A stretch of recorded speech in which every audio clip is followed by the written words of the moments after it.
The views expressed in this podcast do not reflect those of our training institutions or the APA.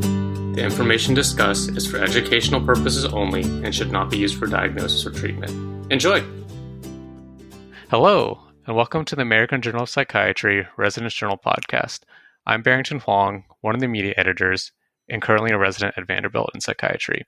We've got Dr. Mikaela Miller, who just finished up at UT Health San Antonio Long School of Medicine and starting psychiatry residency at UC San Diego in July. Again, this is for educational purposes only. I'd like to welcome our guest, Dr. Lise Van Susteren. Yep. Dr. Van Susteren is currently a general and forensic psychiatrist living and working in Washington, D.C. She's trained at many places in Europe and the U.S. and has advocated for education on climate change, is a founding member of the Climate Psychiatry Alliance and Climate Psychology Alliance, and still advocates for many other important causes. Her most recent book includes in 2020 when she published Emotional Inflammation, Discover Your Triggers, and Reclaim Your Equilibrium During Anxious Times, and many others. She has collaborated with others as well to bring a lawsuit against the federal government regarding our atmosphere for future generations. Thanks for sharing that with us, Barrington. Yes, I think you can do a quick internet search and find out how impactful Dr. Van Susteren has been on many levels. What inspired you to combine your career as a psychiatrist with your conviction for climate change advocacy? You know, a lot of people have said, how do psychiatrists get involved with climate change, climate instability issues? And I'm sure that many of you now contemplating these issues are probably feeling the same way I do, which is that we really are at the epicenter of what I think is needed for the society and for us individually and collectively to change. That's what we do for a living. We change people. We look at behaviors that are detrimental to us, to our families, to our communities, and we try to intercede before the consequences are even more devastating. And that's exactly what we're doing with climate. We're trying to tell people, warn people, so that if we act now, again, there are going to be some impacts, but we can use everything we know about defenses, burrowing under people's resistance, meeting them where they are, even finding a silver lining so that we can prop them up with a little bit of hope. For me, it's all about what psychiatry is. So it's almost like, how could we not be at the center of this? And I do believe that someday, I hope sooner rather than later, that our professional organizations will see how important it is to create subspecialties in climate and mental health. People who are good at talking to legislators, policymakers, people who understand trauma-informed care, how to community organize, what the impacts of various aspects of climate change are to or due to our health, et cetera. This is a way, I think, for us really to understand, or would be a way for us to be better trained for what is going to be needed. Yeah, that's really neat. That makes a lot of sense. Yes, I think so too. Could you tell us a little bit more about how the words climate and mental health came to have the relationship they have today? And was it always like this? Oh, gosh, no, absolutely not. When I first started talking about this, I got a lot of glazed looks from people. They just didn't understand that the destructive forces of climate instability were really going to wreak havoc on our mental health. And, you know, it's one thing, physical injuries, losses, illnesses, deaths. They're sort of isolated in time. Certainly family members and others who have to deal with the physical impacts of climate are suffering.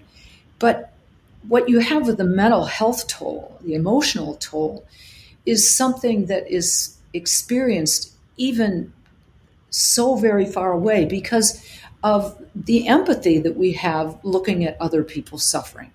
So the scale and the scope of the psychological toll of climate as people fear future events, see people like them, or even people who aren't like them, suffering as a result. The mental health toll is what is going to be the hardest for us to wrestle with. And sometimes what's hardest to wrestle with is what people are most likely to deny. And even my own colleagues didn't see the connection between climate destruction and the mental health toll. It took me quite a while, and I first had a conference in 2009. I couldn't get anyone from the American Psychiatric Association to even attend the conference. Well, that's changed now, but it is, 12 years later? We were in substantial denial and still are. Wow. 12 years ago is not that long ago as well. Yeah. And I don't know if I've answered your question, but it is the emotional toll that I think is going to be the most grievous, the hardest for us to get over, because it affects absolutely everything. Our mental health determines and drives our economy. It drives our politics. It drives the health of our communities. It drives our international relationships, how we feel about ourselves, how we feel about our government. The impacts, again, of a populace that believes that the government has been AWOL, or at least hasn't done enough, it cannot be overstated. Yeah. Well, kind of the follow-up to that, maybe a government that has taken certain steps in certain directions. I know in the Juliana versus United States of America case, I know you were part of a group, or you served as an expert witness for the lawsuit. It's not something that many people associate psychiatry with, but I don't know if you could just tell us more about that experience in general. And yeah, I always think, really? People don't associate it? And I think, why not? Well, first of all, I'm a forensic psychiatrist, but that wasn't imperative, but it certainly looks better when you are fighting with the Department of Justice and you're fighting with lawyers from the fossil fuel industry. If you are a board certified forensic psychiatrist, those certificates, those qualifications are more impressive. So they feel they have to listen to you a little bit more closely. But in the Juliana case, one of the key issues, one of them was, or still is, the psychological damages that inaction or ineffective action on climate is doing to them. And so I would say that it's absolutely, again, at the epicenter of what I do as a mental health professional. And that is, and I also in the past have been a psychological profiler of world leaders for the executive branch of the government. So my work there with Juliana was to look at challenges were to the plaintiffs emotionally, and of course physically too, because everything physical affects us emotionally and everything emotional or mental affects us physically. It's a two-way street. To catalog those injuries and to show how the government's inaction or callousness or disregard, or even in the last administration, not only was there inaction to try to protect adequately kids from future harm, but they were going out of their way to make things worse by such things as promoting permits for oil and gas drilling and subsidies to the fossil fuel industry, appointing former lobbyists or insiders in corporations to positions of power, for example, at the EPA, of course, withdrawing from the Paris Climate Accords and taking apart the Clean Power Plan. I mean, it goes on and on. So the damage to young people, seeing that there was not only an accidental damage, this was intentional. Intentional damage, we know, is much harder to recover from than something that happens accidentally. Even the law recognizes that. That's why you have first-degree murder. You intended, you planned, you wanted to kill somebody, you went ahead and did it. Whereas involuntary manslaughter, you went through a stop sign because you were looking at your phone. You didn't intend to hurt anybody. So the law even recognizes this, but we can even see this easily from common sense.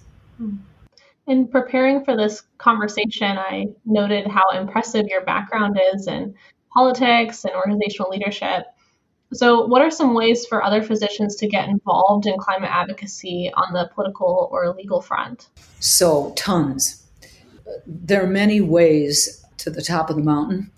One way sometimes is if you've had a personal experience and it has hurt you deeply, marked you deeply. Sometimes it's one that somebody you know has had. Suppose someone you know was the victim of a wildfire and lost all his possessions, or someone was flooded, or a family member. Sometimes it's often said that little girls approaching their fathers about climate issues are sometimes the most effective at some men who might be deniers. So there are all sorts of different ways to get to people depending upon who those people are. But, another way is simply to learn a little bit on your own, read about it. But if you don't have time to do that, sometimes just attending a group or a meeting that talks about these issues and you think, I never thought of that. And the wool sort of falls from your eyes, the scales drop from your eyes, and all of a sudden you begin to understand. And once you start to understand, then you pick up speed and you start learning more. You start hanging around with people who have these thoughts. And then there are many things that you can do. Either join existing groups, and there are many, whether they're specifically focused on health, or maybe they're out there blocking pipelines. That's certainly a very useful a way to spend our time, is putting on that white coat and blocking a pipeline, because it's infrastructure for fossil fuel industries that carry the biggest burden because they're around for such a long time. So anything that we can do, and that includes just making correct choices at home. Sometimes people will say, what one person does doesn't matter. Well, that is such a cop-out, number one. And secondly, look at what we do on election day. Sure, our one vote doesn't count, although every once in a while it does.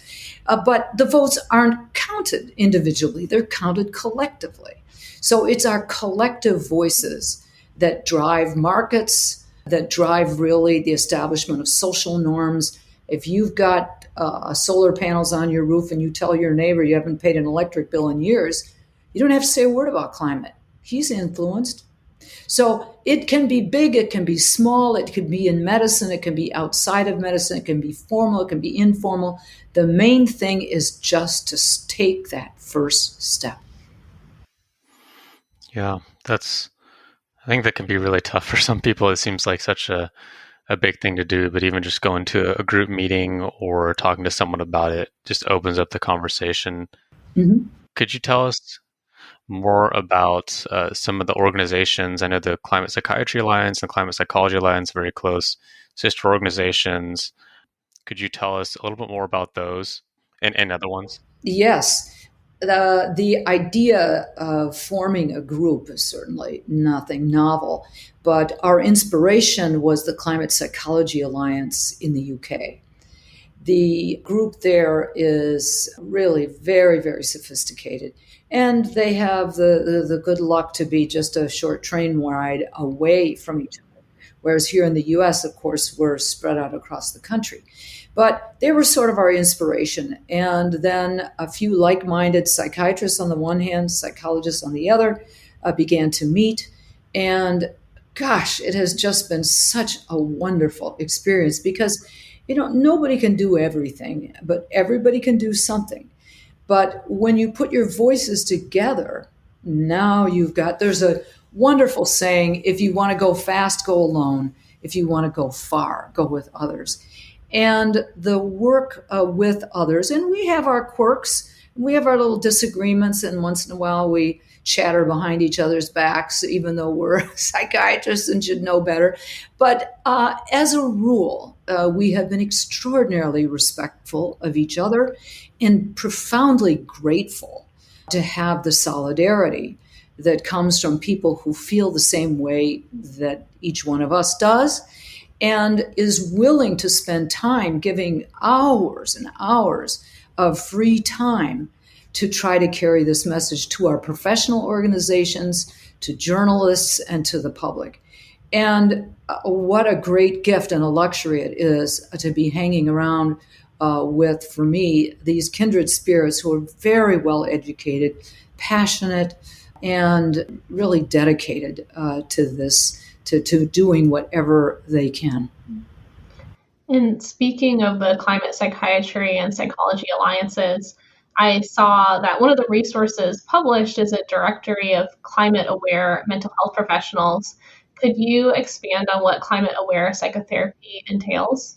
Yeah. So here's what happened. We were getting a lot of messages from people asking what to do. They would call and tell a terrible story about, for example, a girlfriend that wouldn't leave her apartment. She was immobilized by her fear and the trauma of climate that she was unwilling to leave the apartment anymore. What could he do? We've gotten the phone calls from people who have said, I am obsessed with what's happening. I can't stop thinking about it. It's like I call it pre-traumatic stress disorder, when people are thinking about future harm, and just like post-traumatic stress, they can't stop thinking about it.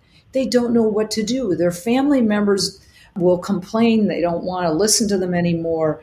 And yet the people calling are seeing what the scientists are saying, and they're devastated. They can read a sixth mass extinction as well as the scientists who are writing about it, and maybe not with the same degree of granularity, but gee whiz, I mean, how much do you need to know to realize that the place is on fire and that we are now seeing, we are in an era of consequences every single night.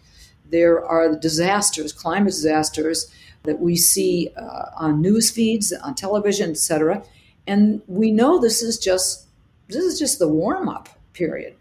So in response to all of these, or many of these heartfelt pleas for help, and this was before COVID, and there would be requests for therapy. And for example, if one came to me, I would say, well, it's going to be better for you to get somebody closer to home. Well, who closer to home? They don't know anybody closer to home, and I didn't either. So the idea of putting together a climate-aware therapist network came to life. And right now, here's where it stands. You really only need to be licensed in your state, and you have to sign an agreement that says that your beliefs are consistent with the science, and that you acknowledge there's a crisis, and that humans are the cause, and that the implications can be harmful not only to us as individuals, but to us collectively, and that you will have the interests of your patient in mind when you discuss and relate to the person with respect to climate. So that's essentially what a climate-aware therapist does. It's I would say, a little bit different from therapy in the sense that oftentimes when people come into your office, they have specific issues or incidents that have disturbed them, or maybe there's just a pattern of sort of ill-described anxiety or depression. But when a person comes in for climate issues, sure, there's not just climate that's a problem in the world, and we've got to look at everything. But it doesn't suggest that the only reason that you're coming in and talking about climate is because you don't want to talk about something else, which was what some of the therapists were suggesting. And they would ask the patient if it wasn't perhaps that they were upset about something else. And that feeling of being invalidated was ruinous for any therapeutic relationship. And of course, affected the treatment plan. And it also deepened, not only would it be ruinous for the therapeutic relationship, but it deepened the feeling of anguish on the part of the patient. Sure. And what other recommendations do you have for people who are suffering from emotional distress due to climate change? Good question. Well, number one, if you're walking into a therapist's office, ideally you have found somebody who is a climate aware therapist. And you should know that that person probably shares some of your anguish. So it's not like the therapist can come up with a silver bullet. This is a obviously very complex, very disheartening situation, and expectations should be managed. That said, any therapist, climate aware therapist or otherwise, should recognize that it really is in an anxiety provoking situation like we're in, that to acknowledge that anxiety and to unpack it, look at those elements, not forcing it, but asking about it, listening.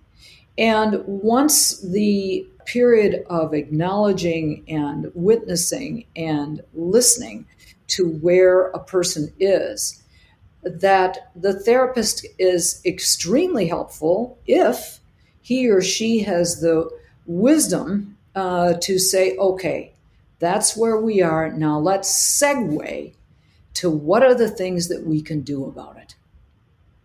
And that's where the crux of the issue is. And we talked earlier about what you can do about it, big, small, individually, collectively. First thing I always say to patients, I've got the 3 Ps in my mind. The first one is a personal. Calculate your carbon footprint.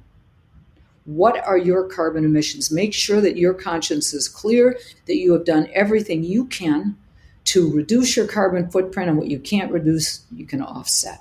All right, your conscience has got to be clear. That's one way to reduce your anxiety, because you go from this feeling of helplessness and powerlessness to a feeling as an agent of change, where you are now involved in empowering actions. So going from that personal effort to then, I say, kind of professional or public, where you work, making sure that where you work is as green as it could possibly be. And maybe that means going, if you're a doctor or involved in healthcare services, going to the hospital and saying, are we getting our energy from renewables?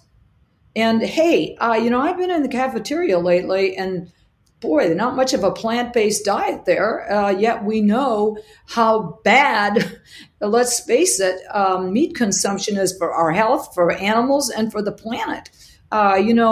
And one of the things that's interesting is that guilt tripping is one thing, but what really works is not playing the good for future generations card, not the, it's cheaper card, but saying the hospital down the street or in the next county is doing X, Y, Z. We know from behavioral psychologists, which, by the way, is a hugely missing factor in all that we do, tell us that when we show what other people are doing, we are invoking that herd mentality that is so effective. We immediately sit up and think, really? Union Hospital is doing that? They're getting ahead of us on whatever.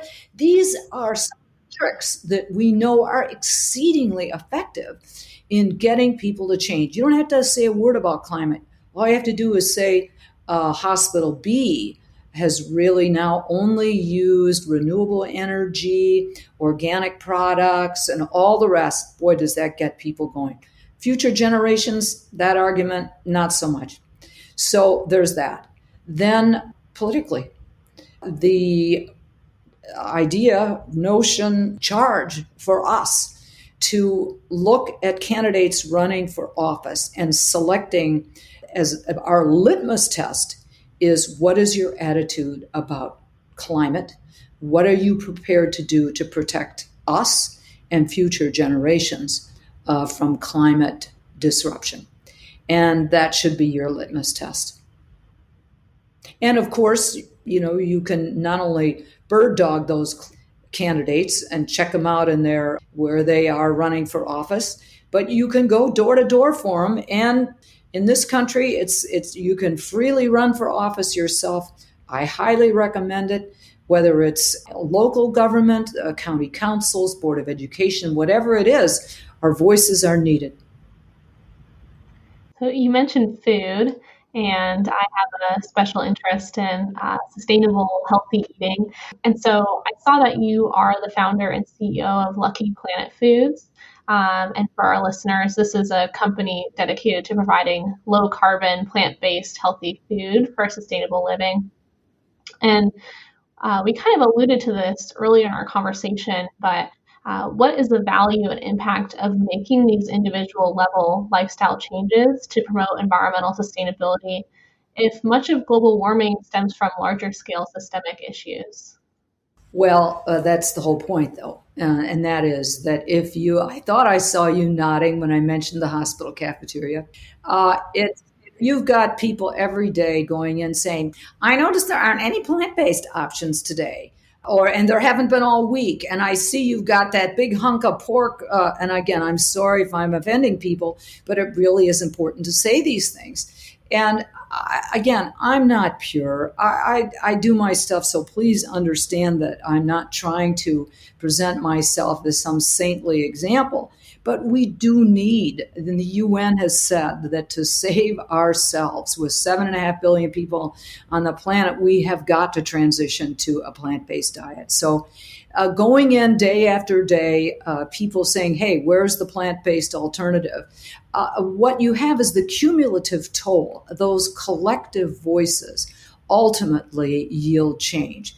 And so if you've got, 30 people a month saying something like that, eventually the cook tells the chief, whatever, who orders the food, listen, we got to come up with some plant-based options. And then here's the chance for the person who's at hospital B to turn around and say, hey, do you know hospital A is now serving a lot of plant-based options?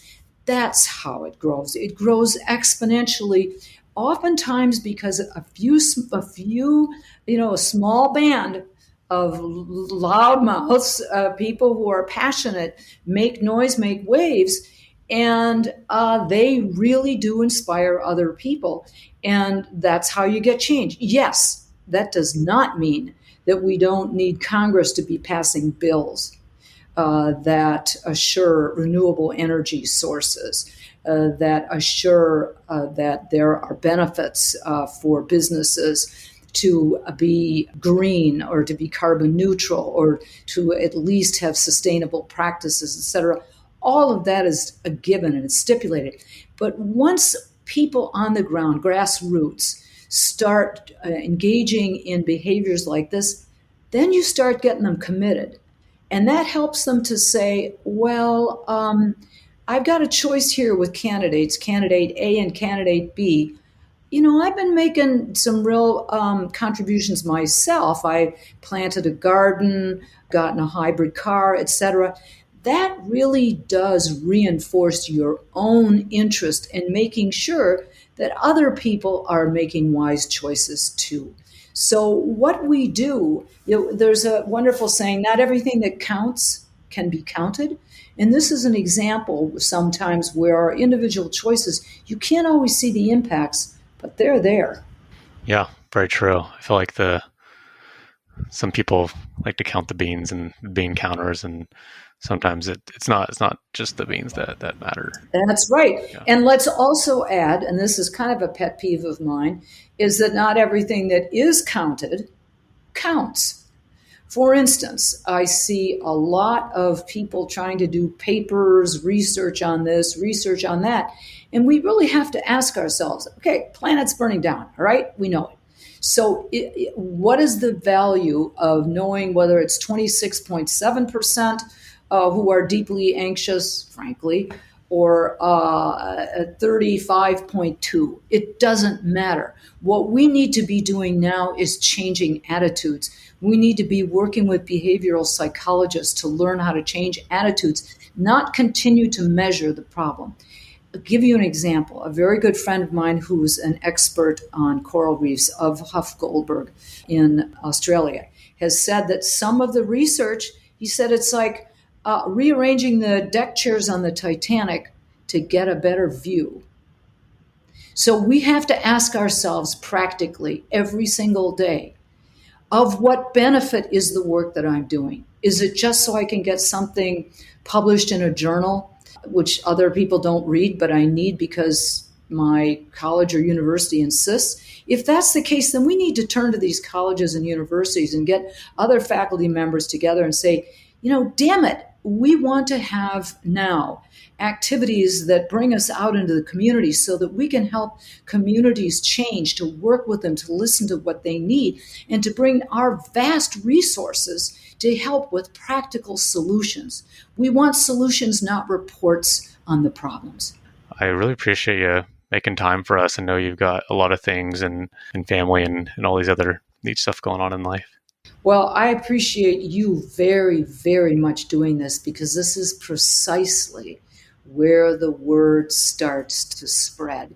That momentum when everybody's thinking, because not everybody a few years ago was talking and thinking like this, but boy, a lot more are. And the two of you are partly responsible for the fact that the culture is changing.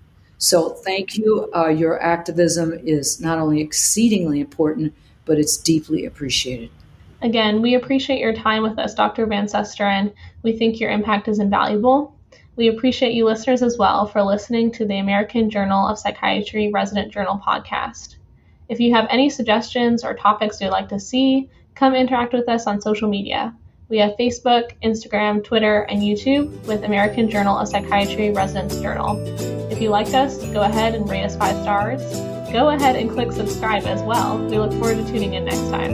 Good. Thanks very much for doing this. Talk to you later. Bye. Talk to you later, Mikaela. Bye.